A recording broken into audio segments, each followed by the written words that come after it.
I did it. Look, it's clean. Now, if you could see the rest of my desk, you would know that on this side, an avalanche could happen at any time. We are really hoping it's not going to happen during this video.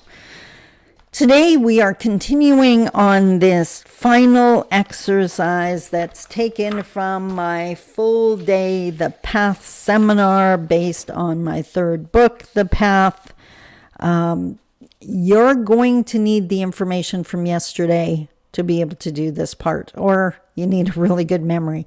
But this is the reconciliation work. This is two canoes traveling side by side. This is hopefully our future.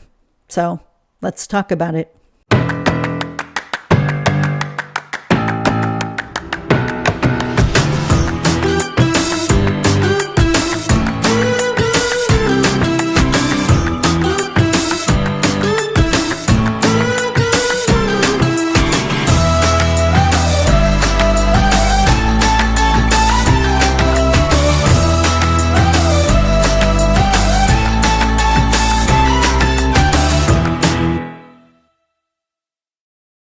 Bonjour, Mishko Paganon Quay Nadishnakas Mangdodam. Hi everybody, my name is Sandy Boucher. I'm Red Thunderbolt Woman of the Loon Clan, a proud member of Seine River First Nation in Treaty 3 territory in Northern Ontario, Canada, and I am committed to all things Indigenous Canadian reconciliation. Whether I'm working in a First Nation community, helping them with their healing and finding their voices and moving forward, or working with non-Indigenous Canadians, helping them to understand Canadian history, its impact on Indigenous people, and how we need to change things to be able to work together. And I love what I do. But that means sometimes I have to be in two places at once. And while you're watching this video, I'm actually on a road trip because I have two amazing events I get to do in Southern Ontario. One is all about helping a non-Indigenous entity to understand. The other one is all about empowering Indigenous people. And I just realized I just balanced the feather again. One is non-Indigenous, one is Indigenous. I love my life. And I love balancing the feather because there's work to be done on both sides. And up until now, that really hasn't been the case. There's been a huge focus on what Indigenous people need to do. And yes, we need the healing and we need the support, but there's a whole lot of work that's got to be done on the non-Indigenous side. And until that changes, we can't heal because the attacks don't stop. You can't heal if you're still in the war zone, right? I hesitate to use that term considering what's going on in the world right now. So, yesterday, I listed off 10 scenarios. If you didn't see the video, I'll put the link below because it's definitely tied to the work we're going to do today. Yesterday, I listed off the 10 scenarios and you decided whether you thought the person was Indigenous or non-Indigenous. And depending on which one you chose, what stage of that path were they on? Were they in the beginning baby stage where they're just starting to get on their reconciliation journey? Was it the youth stage, the more higher learning, but still not action? Was it the action stage of the adult or the elders actually doing reconciliation work? So, what the question is for today, and it's the next 2 pages in this assignment. It says, one simple question with a non-simple answer. How can you assist each person listed on the previous page to move to the next stage of their journey? Support, assist, encourage, not save. So that first person, an angry person, you don't know if they're Indigenous or not, who thinks we should quit talking about the past because we can't change it and we should just move on. You got to know what path you put them on and what stage you think they're in. How do you help them get to the next stage? If they're stage 1, how do you help them get to stage 2? If they're stage 2, how could you help them get to stage 3? Right? The answer is never, well, I can't do anything, that's up to them. You can create an environment. You can offer encouraging words, whatever the case may be, whatever your answer is. What can you do to help them get to the next level? I think one of my cats found a squeaky toy.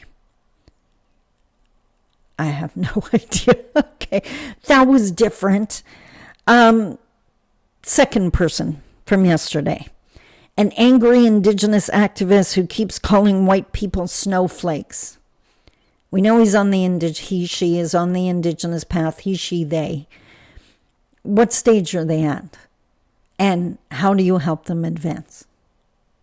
You can pause this video at any time. I would love it if you really contemplated these answers. Even more, if you wrote them down. If you write things down, you have a greater chance of achieving them, in case you didn't know that. Number 3, an intoxicated, homeless indigenous person. We know they're on the indigenous path. What stage are they at? How can you help them get to the next stage? Number 4, a chief giving a speech at a national assembly. Maybe you'll hear about that on the news if you're non-indigenous. We know they're on the indigenous path. What stage do you think they're at? How do you help them? Oh. Of course I had to yawn. I haven't done that for 3 videos. Oh my God. What stage are they at? How do you help them get to the next stage? Even if it's not directly, what can you do to help? Okay? Number 5, you have to think these out. Reconciliation is not easy, remember? So take some time. If there's one you don't know, sit with it for a day. Think about it. Maybe tomorrow I'll offer some answers. That might be an idea. Just to give you some assistance. I will help you to the next stage of your path. Next, number 5, a white person who is heartbroken with newfound awareness of their privilege. What path are they on? We know they're non-indigenous. What stage are they at? And how do you help them get to the next stage? Number 6, a CEO who wants to develop an indigenous engagement strategy. What path are they on? Odds are a CEO, indigenous or non-indigenous path. What stage do you think they're at? How do you help them to move forward if you had the opportunity to do that? And yeah, don't fall back on, well, I would never do that. That's not the kind of job I do. Come on. Expand that imagination of yours. If you were in this situation, what could you do? Number 7, indigenous community members who want to develop an alternative justice program for their community. We know they're indigenous, so they're on the indigenous path. What stage are they at? How do you help them get to the next stage? Number 8, an indigenous traditional dancer. You come across or introduced to an indigenous traditional dancer, someone who dances at powwow in full regalia. They're on the indigenous path. We know that. What stage are they at? How do you help them move to the next stage? Number 9, an indigenous youth who has attempted to unalive themselves. We know they're on the indigenous path. What stage are they on? How do you help them get to the next stage?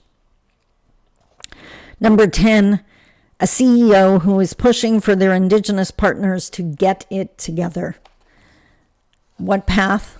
Indigenous or non? What stage? How do you help them get to the next stage? That is the second part of this plan. Oh, I was thinking of something else. It's not part of this final exercise, but it is something you could do. And we'll talk about that tomorrow. Plus, I'll give you some feedback on where I think these people are, like my answers to the exercise. And you can make your comments in the comments. Are you finding this useful? I hope so. Probably tomorrow will help you a lot. Let's talk about it then. I love you. Take care. Bye-bye.